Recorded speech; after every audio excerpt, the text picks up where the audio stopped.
see this process. So now you got somebody that just got out through the organization last year, and they're bringing somebody else through this year, and they don't understand why they went through the process they went through, because they haven't had the education of time behind, you know, their action and why they did that. So they don't understand why they're sending these kids through this process. And if you don't understand why you're doing it, it becomes fun, it becomes hilarious. And when you're doing something to somebody to have fun that you should be doing to train that person, that's when you're making a mistake. Mr. Ground Knight, you said you wanted to. Yes, Mr. Ground Knight Davis, I have to talk. You have to talk. I think we need to kind of get back on course.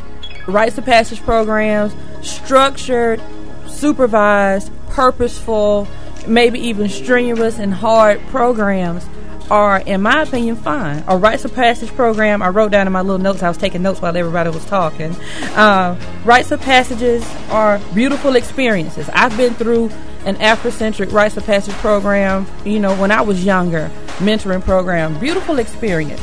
But because we live in a more litigious society these days, where people will sue you for any reason, looking at them the wrong way, stepping on their toe, whatever, and because in the early 90s, the Divine Nine disbanded the pledge clubs and moved to these membership intake programs, what happened was probably those beautiful pledge clubs and those rites of passages that were structured and orderly and purposeful, and then the fact that they weren't passing on a lot of history and knowledge and all. There's a lot of ignorance.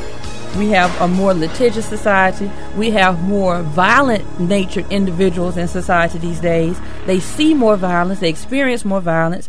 They bring that mentality into all facets of their life. We have to just now focus on the fact that hazing does occur. You had to take away some activities. Now, institutions and organizations did, because they were targets. They were targets for liability. Really, the biggest reason why there's a problem with pledging is because it's out of control, and hazing has incorporated itself into pledging. Now people can't break the difference between pledging and hazing. And also, one lawsuit can take an organization, a Greek letter organization, out of existence. And we don't want that. We have rules that just need to be followed. But what happens is you have people that embellish on what they think should be a rites of passage, and it gets out of hand. I think my brother made it real clear, that his experience was a rites of passage, and it was a good experience for him, but that might have been a while ago. And he may have had more structure and order and supervision, and it may have been above ground and not something that was happening in a dark room somewhere. When they had pledge clubs, people knew who was pledging. Mm-hmm. Now everyone wants to keep it a big secret and bring a surprise out to the world after they've been tortured, and it's just out of control. So hazing is wrong. It doesn't need to be done. It's causing a lot of problems. And it's not just black folks doing it. No, this is not. And I know this is not just a black folks conversation, but no, unfortunately, in any way, Florida A&M. I want to make that very, very, very clear that hazing is something that happens in every walk of life, and no, it is not just something that is. It's not doesn't just happen with any group of people or any ethnicity. It happens in fraternities and sororities. Girls haze too. Girls beat each other up and make them go out into the woods and do really horrible, ridiculous things. I have seen it. And like I said, working in this industry, in the world of news, you hear about a lot of stuff. Jaleesa, as a Greek, as a member of a Greek organization, how do you feel when you hear about these violent incidences, these violent happenings that go on within Greek organizations? How does it make you feel? Honestly, I feel sad about it, because I feel like at some point in time, like, the Greek system basically lost its path and its purpose. Like, I feel like what could have probably been, or used to be when it originated, something so innocent, you get young people and it's almost like hazing becomes a virus to these organizations. Like, it spreads and you lose focus of what it's really supposed to be about. Instead of passing down history and knowledge, you're passing over disses and just doing ignorant things, honestly, like that are hurting other people. And I feel like it's because the system has lost its way. Like something that used to be innocent has been turned into something where we're considered as gangs or so violent. And I feel like if the history and the root of what these organizations were about from the beginning were still being upheld today, then it wouldn't be as bad as it is right now. It wouldn't be this serious, and we wouldn't be losing people trying to become a member of what is supposed to be such a prestigious organization, a prestigious honor. So I feel like Greek life has lost its way. And you know something, I have to say something about that. You know what? I think that fraternities and sororities, I think they're wonderful. I think their purpose and their foundation is phenomenal. Probably one of the best things that's ever happened to mankind was the creation of different fraternities and different sororities. The only thing that's probably keeping me from joining one is because of things like that. I know why I'm joining one. I know why I'm going to be a part of this fraternity, perhaps, but I may have one purpose, and then they may have another, and I'm not trying to get my butt kicked for anybody. And that's the thing, when you're going into things not knowing or being unclear about what you're getting yourself into, and the people, if they're not focused on what is supposed to be at hand, then stuff like this occurs. Like if everyone went about Greek organizations for the right reasons, entered into Greek life for the right reasons, and people did not lose their sole purpose of being a part of these organizations, then I feel like the problem wouldn't be as big as it is. Okay, everyone in here is trying to jump up and say something. David, you ready? Go ahead. All right, like I said, what I was saying, when it became fun is when it became mistaken, and when it became wrong. We got to go back to, I think if we go back to the reasons why, you got to go back to the root of what's going on. If we go back to the reason why the whole process exists, then we can begin to fix some of this stuff. And that's not just in hazing. I think we can fix some problems in this country if we go back to what happened. We stop hiding our history of what we did wrong and just look at the true history and start dealing with it. There's an African proverb that says, one who learns teaches. And if we're not learning, if we're not understanding why this process exists, how can we properly teach that next person? How can we make our next brother a stronger brother, and a younger brother a better brother, or the next person a better person, or sisters, or however we got to do it? Because we become a family. We become a soul tie to each other when we go through these processes together. Because I went through a process. I'll make it quick. When I was in the Navy, when we crossed the equator, we went from what we call a wog to a shellback, and then if you cross the equator at the timeline, you become a golden shellback. I went through that process, and there's a training system that goes through it when it happens, and the CEO of the boat walks around to make sure it's done properly. But you learn what the equator is for and why it's there, and different things about it, and you become a different person. You become a greater person. But anybody I know that crossed the equator line on the boat, we got something to talk about that other people wouldn't understand. So in other words, that's why I'm not saying that makes it acceptable, but so these beatings and these hazing and these paddlings and things of that, these putting these forcible episodes of alcoholism.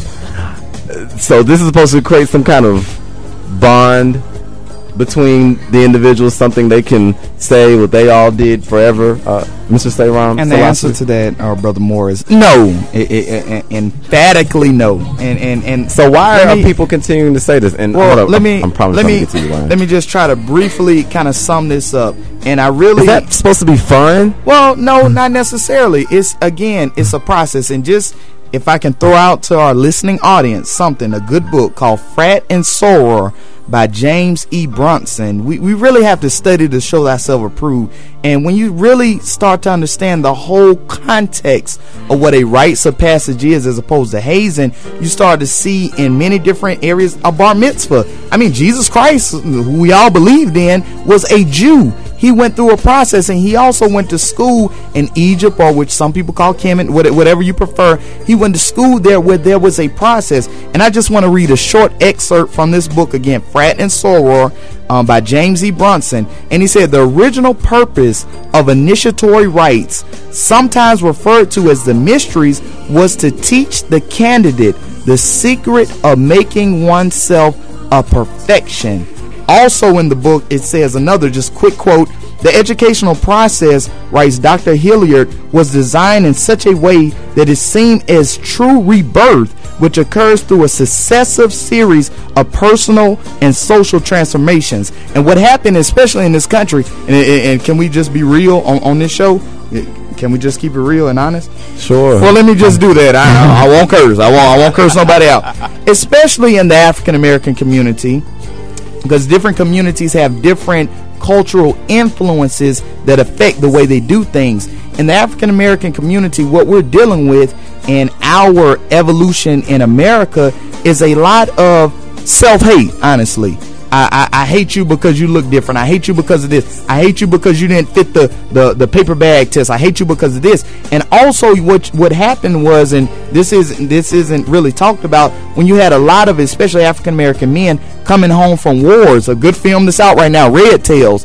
But the backstory to that, when they came home from wars, they dealt with frustration, alcoholism, seeing that they still weren't treated in their countries as equals. So they would get in these rites of passage ceremonies, and they would take out their self-hate on their fellow brothers who were trying to be initiated in an organization that was for the upliftment of the community, that was for the community to be better. But again, a lot of slave mentalities, a lot of racism, a lot of extrovertive, innovative self-hate came out in these processes, to where we started to abuse each other. And then again, you see that even now to what's going on in a lot of the LGBT community, to where people are taking out their own self-hate on others just because they're different. Now, that doesn't make anything right or wrong. I'm not trying to pass any type of morality judgment on anybody, but in a rites of passage situation, especially on a college campus where alcohol is involved, where personalities involved, people oftentimes get in situations where they're really taking out their own self-hate. It's not just fun, it's even deeper. And I've witnessed and heard stories about fraternity members who mercilessly are beating other initiates because of their own self-hate. Alcohol shouldn't be involved in a process like that. Other drug paraphernalia, weed, methamphetamine, crack cocaine, whatever, that should not be involved in a ancient rites of passage type of situation. And I mean, that's something that really isn't dealt deep. But once I feel if we start to uncover that, we'll really see a lot of the underlying issues which lead to what we know as hazing. Ryan Mobley, your take, please, on all of this. Well, at a military school, obviously you can't use drugs or alcohol or any of that. I mean, but the way I learned how to, deal with hazing. Speak up just a little bit more for me. All right. There we go. As a first sergeant of the Honor Guard organization, every cadet that walk up to me, okay, first sergeant, what's going to happen during Honor Guard cycle? I always tell them there's a mission, a method, and a message. The mission of the organization is to represent the flag of the United States, represent the armed forces in general. The method in which to do this is to first teach the fact that you're dedicated to this. You're going to go through rain, snow, sun, whatever, any circumstances to represent the country. The message is to show everyone the true patriotism of America. And I think that through clarity, I think we go through all this. So, in other words, hold up, David, you ready? Keep that mic right at Ryan. So, in other words, you're saying that in order to show your patriotism or your love for this country, that those are some of the things you just have to go through? Yes. Why?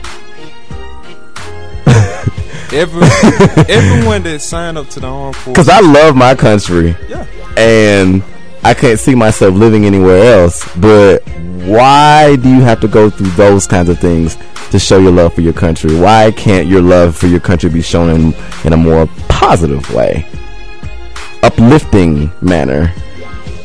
Because there are situations that come up that won't be positive. War isn't positive. So when you face the reality that people die every single day for patriotism, then that's the clarity of it. That's the justification for it. Yes.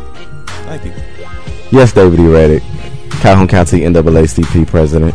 I want to speak on that why.